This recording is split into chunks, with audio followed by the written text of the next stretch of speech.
The Bear, ou O Urso, é uma série que está sendo aclamada pela crítica e também recebendo muitos prêmios. Hoje quero trazer para vocês o que na minha visão é um dos fatores principais para esse sucesso dessa grande série, os seus personagens. Falarei um pouco sobre alguns deles e tentarei mostrar como eles são bem escritos e como as atuações são muito boas. Não esqueçam de deixar o like ao final do vídeo se gostarem do conteúdo e compartilhar com a galera que gostou de The Bear ou até mesmo com quem não gostou de The Bear só para ver a minha visão. Eu sou o Kaique, sejam todos muito bem-vindos ao Conservatório Pop.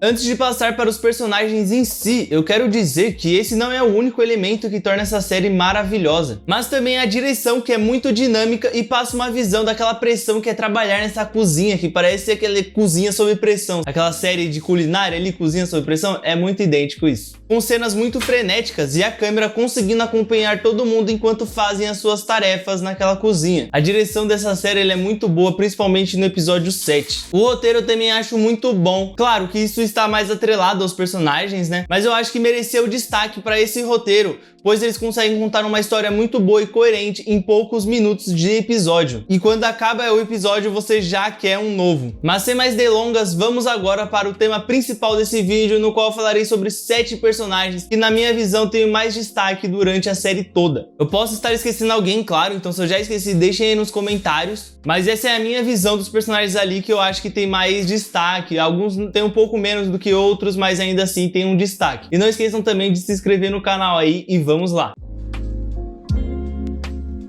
Começando por um personagem que não tem tanto destaque assim, mas tem um certo desenvolvimento bem feito. O Gary é um dos caixas daquele restaurante junto com o Rich. Eu acho que ele funciona também muito bem como alívio cômico, porque eu acho ele muito engraçado. Tem um momento durante a série que o Marcus está muito estressado por conta de estar tentando achar o ponto certo do donut. E o Gary chega para trocar uma ideia com ele e deixa no ar ali que ele jogou no Cubs. Eu acho que é um time de beisebol, eu não sei ao certo, mas eu acho que o Cubs é um time de beisebol. E o roteiro ele é tão bem feito que isso meio que passa batido, porque tem algo mais importante ainda acontecendo naquela cena. E eu acho isso muito da hora e por isso que eu gosto do personagem do Gary também. E o personagem do Gary ele faz bem esse alívio cômico, né? Eu acho que funciona muito bem. O Abraham é outro personagem que não fica tanto nos holofotes assim, mas sempre que ele aparece, ele solta alguma piada muito pontual ou mostra que é um dos mais esforçados daquela cozinha. Quando eles implementam aquela brigada francesa, ele é um dos poucos que aceita o novo papel que é inserido para ele. Além de ter uma cena que desenvolve muito bem ele, que é quando ele está falando sobre os conflitos na Somália, que agora eu não sei dizer para vocês se ele realmente passou por aquilo, se ele estava na Somália naquela época e ele passou por aquilo, ou se ele só é muito bom de história. Na minha visão, ele estava na Somália e passou por aquilo, porque ele conta aquilo de uma forma tão vívida e palpável e parece que ele sentiu na pele, sabe? Então, eu acho que ele estava lá, mas ele pode ser só muito bom de história também e manjar muito, né?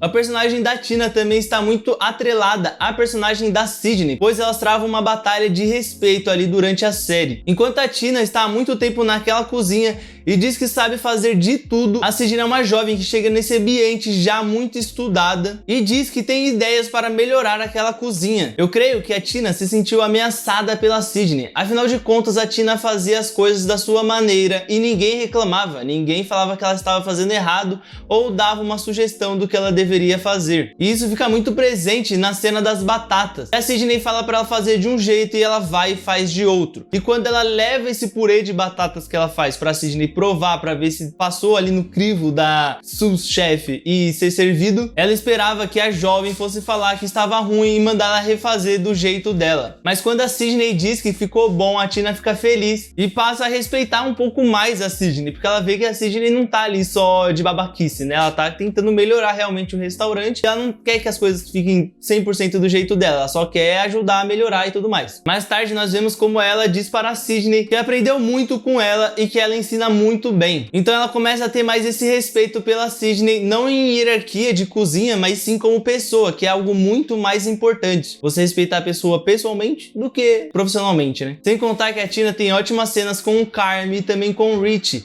pois ela os conhecia há bastante tempo e também conhecia muito o Marcus, que é aquele irmão do Carm que deixa o restaurante para ele. Então tem algumas cenas que ela fala que ela amava demais o Marcus com todo o coração e é muito emocionante isso, pois ela meio que faz o papel da mãe mãezona daquele grupo ali, daquela cozinha, que a maioria das pessoas são bem imaturas, só que ao mesmo tempo ela também tem algumas atitudes que são imaturas. Então eu gosto de como essa personagem é complexa e como todo esse elenco é complexo, sabe? É muito bom porque eles parecem os personagens da vida real. Eles não são descritos como bonzinho, como malzinho. Eles são personagens complexos igual na vida real. Muito show isso. O Rich é um personagem bem complexo também. Ele não é um personagem que de todo escroto, mas ele está longe de ser um personagem do bem, ou bonzinho no caso, né? Vemos já no começo da série que ele tem uma espécie de problema com o Carme, pois enquanto o protagonista quer tratar aquele restaurante como um negócio e gerir como tal, Rich vê mais como algo familiar e quer manter as coisas do próprio jeito. Ele é um caixa que conhece a maioria dos clientes. Tem até uma cena em que mostra bem isso quando ele pergunta como está o cachorro de um desses clientes. É algo que mostra bastante como o Rich conhece esses clientes que estão há muito tempo comprando no The Beef, né? Ele tem alguns problemas familiares também. Ele é divorciado e tem a sua filha, que agora nesse momento está passando por certos problemas por conta de uma mudança repentina de escola, o que é algo muito complicado, né?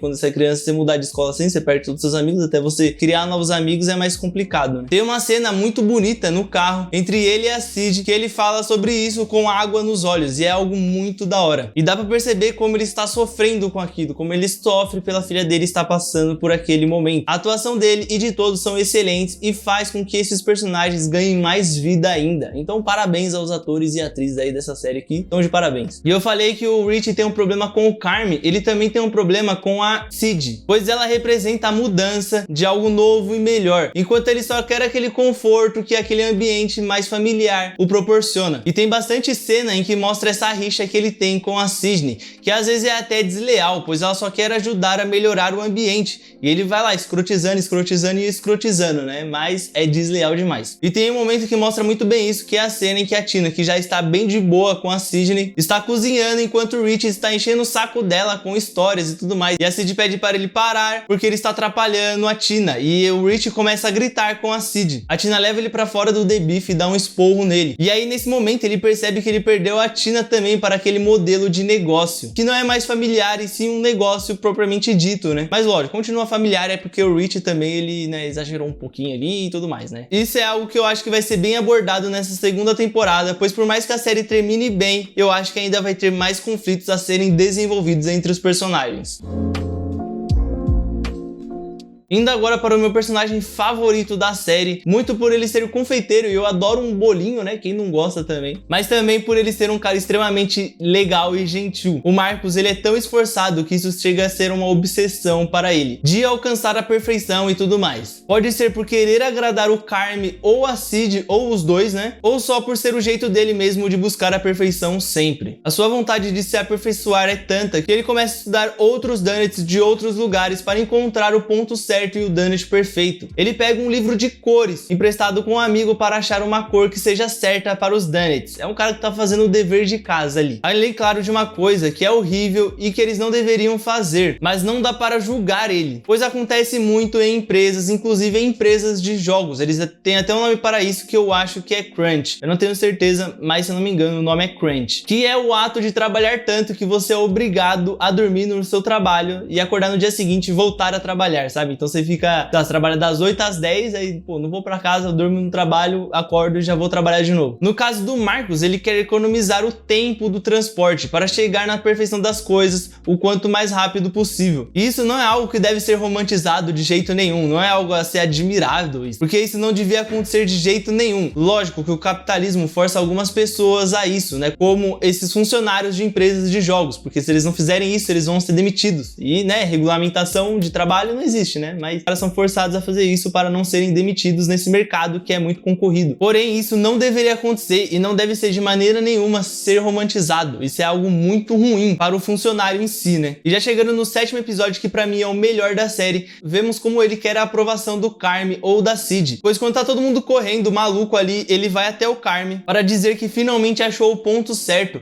e achou o erro que ele estava cometendo nos donuts. E ele estava muito feliz e que isso deixou ele feliz por ele ter achado o que ele tinha errado. O Carme grita com ele e briga com ele, de um jeito muito escroto. E temos a cena deles jogando os donuts em cima da mesa e tirando um avental, que é bem um símbolo isso. O cara deixou de dormir e tomar banho para achar a perfeição, porém quando ele acha, não vale de nada. Não é importante para o seu chefe se você está dando o máximo de si ou não, ele só quer o resultado. E eu digo a vocês que no capitalismo não adianta se esforçar mais do que você é pago para se esforçar. Não vale a pena isso, pois você só vai trabalhar demais, se desgastar demais e deixar as coisas que realmente importam para vocês de lado, que são conviver com outras pessoas e jogar videogame e tudo mais. E aí vai chegar aos 60 anos e você não vai ter visto e nem ser inscrito aqui nesse canal. Então já deixem o like aí, já se inscrevam aí para vocês não se arrependerem daqui 30, 40 anos. Já se inscrevam aí já, porque senão vocês vão se arrepender.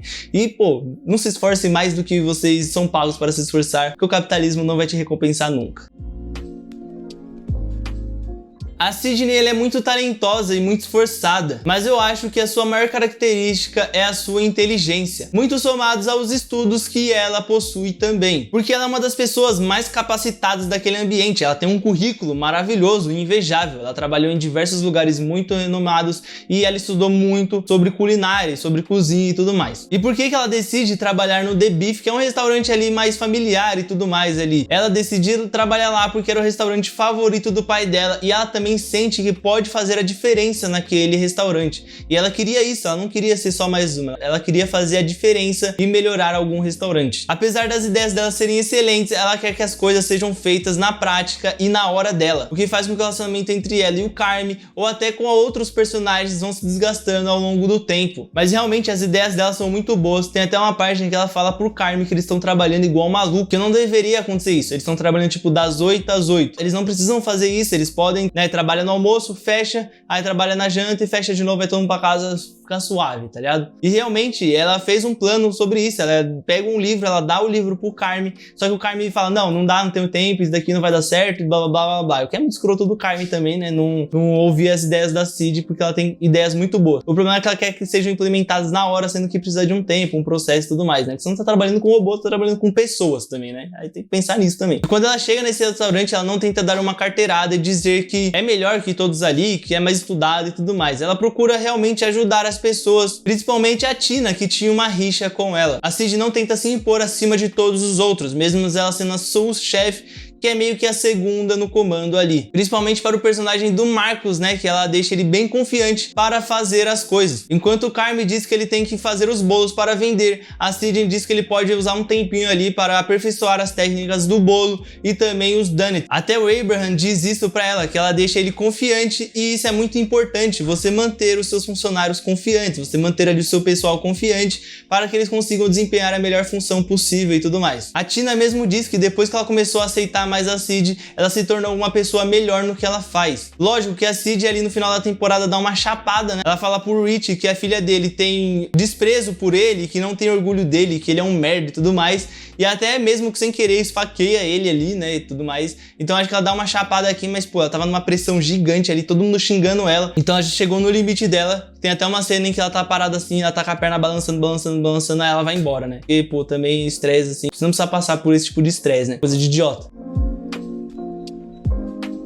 O Carme, ele é um dos personagens mais legais, pois ao mesmo tempo que ele parece ser um cara legal, às vezes ele também é um tremendo de um babaca, né? Como alguns personagens dessa série fazem, né? Porque personagens humanos, né? Como, por exemplo, quando ele descarta completamente as ideias da Cid, que são realmente muito boas e ajudariam todo mundo. Ou quando ele finge não se importar que a Cid deu risoto, que não estava no menu, para um crítico que elogiou o prato. Mas o que me deixou mais bravo ainda foi quando ele grita com o Marcos, que só estava feliz de ter acertado o ponto dos donuts. Somados a isso, temos o lado bom dele, pois ele era o chefe do melhor restaurante do mundo, né? E eles falam bastante isso durante a série. E ele abandona tudo para ir trabalhar no The Beef, que sempre foi o sonho dele. Ele sempre quis trabalhar naquele restaurante. Porém, o irmão dele, o Marcos, nunca havia deixado. E quando o Marcos morre, ele deixa o restaurante, né? Esse restaurante mais familiar, para o Carme gerir, né? E junto com o Rich e tudo mais. E o Carme tenta implementar as ideias que ele aprendeu nos antigos restaurantes que ele trabalhou com essa galera nova aqui. Mas ele é muito mais incisivo incisivo. Ele grita com todo mundo e reclama quando algo sai do controle e tenta colocar aquela cozinha para funcionar, como se fosse um restaurante milionário, o que não é, né? Até certo ponto dá certo depois que ele e a Cid implementam a brigada, as coisas começam a andar e eles ficam num período de paz, um período de tranquilidade e tudo mais. Porém, o 7º episódio vem para destruir tudo, o fatídico 7º episódio. Outro ponto também é o pepino que ele pegou. O restaurante ele está afundado em dívidas e mesmo assim ele se recusou a vender, pois é o restaurante do irmão dele e era o sonho dele poder trabalhar no The Beef. Então ele tenta de todo jeito pagar as dívidas com o Cícero, inclusive ele faz festas de crianças e despedidas de solteiro para ir abater no valor dessa dívida que é muito alta. O Carme ele é um bom personagem principal. Nós vemos que ele tem alguns problemas psicológicos por conta de todo o estresse e por conta de tudo que ele passou no antigo restaurante em que ele trabalhava. E ele acaba descontando isso nos funcionários do The Beef. Mas ao mesmo tempo ele tenta ser legal e apoiar a galera, mas é como se ele tivesse uma trava. É como se ele achasse que o único jeito das coisas darem certo é gritando e xingando, pois deve ser algo que o antigo chefe dele fazia com ele, que é o que vemos no começo de algum dos episódios. Então o nosso protagonista só replica isso agora com seus outros funcionários. E tem até um negócio sobre isso, eu não sei se é um estudo, uma frase, alguma coisa assim, que é o funcionário ou a funcionária que é verbalmente agredida no trabalho, escrotizadas psicologicamente e tudo mais, e aí chega em casa e replica isso no seu parceiro ou na sua parceira, e até mesmo com os seus filhos, que crescem e acham que o único jeito de resolver tudo é gritando e xingando. Então tentem não gritar com as pessoas, tentem conversar na moralzinha pra isso não se replicar, porque, pô, né, pelo amor de Deus, né, ficar gritando igual idiota também não dá, né, vamos conversar na moralzinha aí.